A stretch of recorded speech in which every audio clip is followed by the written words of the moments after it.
Ya saudara-saudara, jumpa lagi di Merenungkan Bina Iman. Dan saat ini kembali sebelum kita membaca merenungkan firman Tuhan, kita mohon penyertaan Roh Kudus. Kita berdoa bersama-sama saudara-saudara.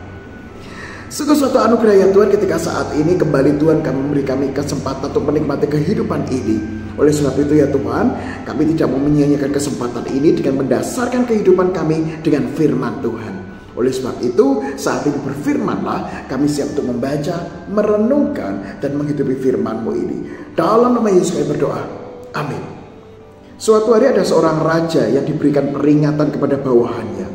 Bawahannya berkata kepada sang raja, "Raja, hati-hati. Saya mendengarkan info bahwa pasukan pemberontak dari luar kota itu akan menyerang kerajaan kita. Oleh sebab itu, sang raja, tolong perkuat di perbatasan-perbatasan kita."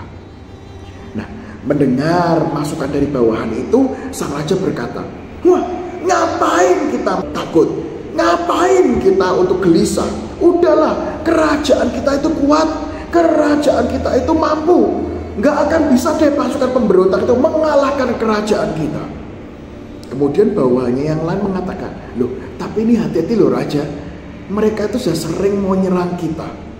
Dan pasti mereka belajar bagaimana cara mengalahkan kerajaan kita." Nah, kemudian sang raja kembali ngeyel saudara-saudara. Dia mengatakan, "Udahlah, nggak usah takut." Apalagi tadi kamu ngomong toh, beberapa kali, berkali-kali pasukan pemberontak mengalahkan kita, tapi nggak bisa. Hasilnya gimana? Kita tetap kuat, kita tetap mampu, kita tetap besar, kita nggak bisa dikalahkan. Kemudian bawahannya lagi sekali lagi mengatakan, memperingatkan sang raja. Dia mengatakan, "Raja, tapi hati-hati loh. Udahlah, yang penting apa? Tolong raja itu selalu standby. Karena hati-hati dengan pasukan pemberontak yang ada kali ini." Nah, sang raja marah. Udah dibilangin dari awal, nggak usah bingung. Kita tahu dari utara, kita punya gerbang yang paling kuat. Di selatan kita punya pasukan pemanah yang luar biasa. Di sisi barat dan timur itu kita punya pasukan pedang yang juga luar biasa. Secara teknologi kita bisa, secara kemampuan perang kita pasti bisa. Udah, nggak usah bingung, kita kerajaan yang kuat. Nah saudara-saudara, ternyata betul. Tidak lama-lama itu, malam itu mereka terserang. Tiba-tiba malam itu pasukan pemberontak masuk sudah di kalangan istana dan langsung menyandera banyak keluarga kerajaan. Dan disitulah kerajaan ini mulai tumbang. Nah saudara-saudara, pertanyaannya bagaimana pasukan pemberontak itu mengalahkan kerajaan yang kuat ini? Nah ternyata saudara-saudara, mereka memang punya perbatasan yang kuat. Utara, selatan, barat, timur dijaga. Tapi ternyata pasukan pemberontak itu belajar dari kekalahan-kekalahan mereka. Mereka ternyata menggunakan gimana? Mereka ternyata menggunakan strategi menyerang dengan cara melalui bawah tanah. Jadi mereka menggali bawah tanah dan mereka langsung menuju ke pusat kerajaan yang ada. Sehingga mereka tidak dideteksi oleh pasukan kerajaan. Nah saudara saya terkasih Tuhan Yesus, disitulah kita melihat bagaimana kesombongan itu bisa menghancurkan sesuatu. Kesombongan itu bisa meruntuhkan sesuatu. Sama seperti raja tadi, ketika diperingatkan, raja yang sombong tidak mau mendengarkan peringatan dan merasa dirinya mampu. Kesombongan inilah juga yang ditulis oleh penulis kitab Amsal. Amsal 16 ayat yang kelima mengatakan demikian, "Setiap orang yang tinggi hati adalah kekejian bagi Tuhan. Sungguh ia tidak akan luput dari hukuman." Penulis kitab Amsal melihat bahwa kesombongan itu adalah sebuah fenomena yang bukan hanya ditemukan pada zaman-zaman sekarang, tapi jauh sebelumnya itu sudah ada yang namanya kesombongan. Sudah ada yang namanya orang-orang yang sombong. Dan Amsal mengatakan, hati-hati loh, orang yang tinggi hati kekejian bagi Tuhan.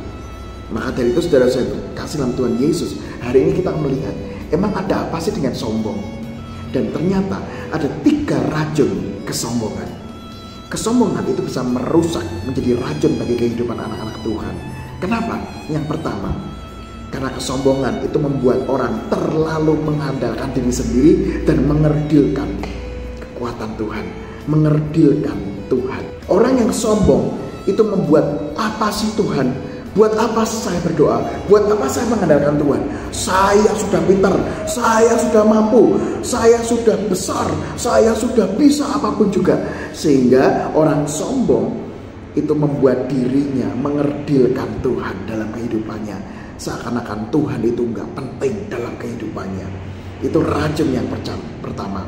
Racun yang kedua adalah orang yang sombong itu merendahkan orang lain.